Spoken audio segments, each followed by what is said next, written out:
Assalamualaikum warahmatullahi wabarakatuh. Saya Cip Sidik Permanan dari semester 3 kelas A akan mereview jurnal yang kedua berjudul Sistem Pemidanaan dalam Pernyataan Tindak Pidana menurut KUHP untuk memenuhi tugas mata kuliah Hukum Pidana Lanjutan dengan dosen pengampu Ibu Profesor Dr. Hajayani Nuraini SHMH dan asisten dosen Bapak Dr. M. Rendi Aridayandi SHMH. Suatu kejahatan bisa melibatkan lebih dari satu orang. Dalam hukum pidana dinamakan dengan istilah pernyataan tindak pidana. Di dalam KUHP, pernyataan tindak pidana sering diistilahkan dengan delneming, yaitu dua orang atau lebih yang melakukan suatu tindak pidana. A.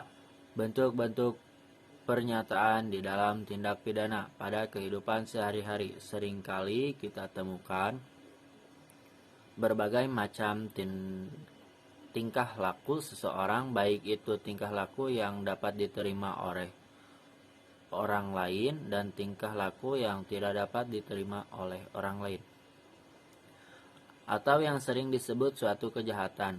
Ajaran hukum pidana, kejahatan atau tindak pidana tidak hanya tersorot pada satu orang saja, melainkan seluruh perangkat yang terkait di dalam melakukan kejahatan tersebut akan turut bertanggung jawab terhadap akibat dari kejahatan tersebut. Maka dari itu perlu dijelaskan tentang apa saja bentuk-bentuk pernyataan di dalam melakukan pidana. Pernyataan tindak pidana diatur dalam pasal 55 dan pasal 56 KUHP.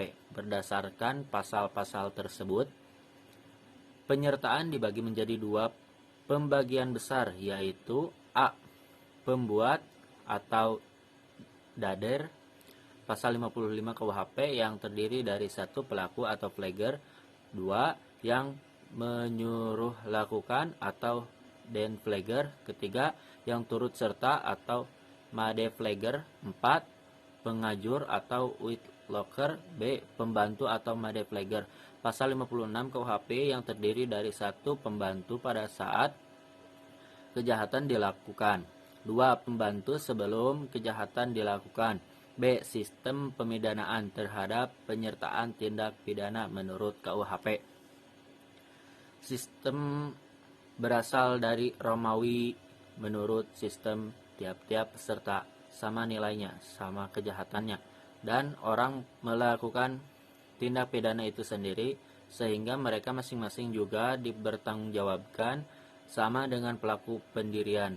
Inilah yang kemudian dikenal dengan teori atau ajaran penyertaan objektif. Kedua, sistem yang berasal dari prajuris Italia dalam abad pertengahan. Menurut sistem ini, tiap-tiap peserta tidak dipandang sama nilainya, tidak sama jahatnya, tergantung dari perbuatan yang dilakukan. Oleh karena itu, pertanggungjawabannya juga beda. Ada kalanya sama berat dan ada kalanya lebih ringan dari pelaku pendirian. Inilah yang dikenal dengan teori atau ajaran penyertaan yang subjektif. Sekian review jurnal kedua mata kuliah hukum pidana dari saya. Wassalamualaikum warahmatullahi wabarakatuh.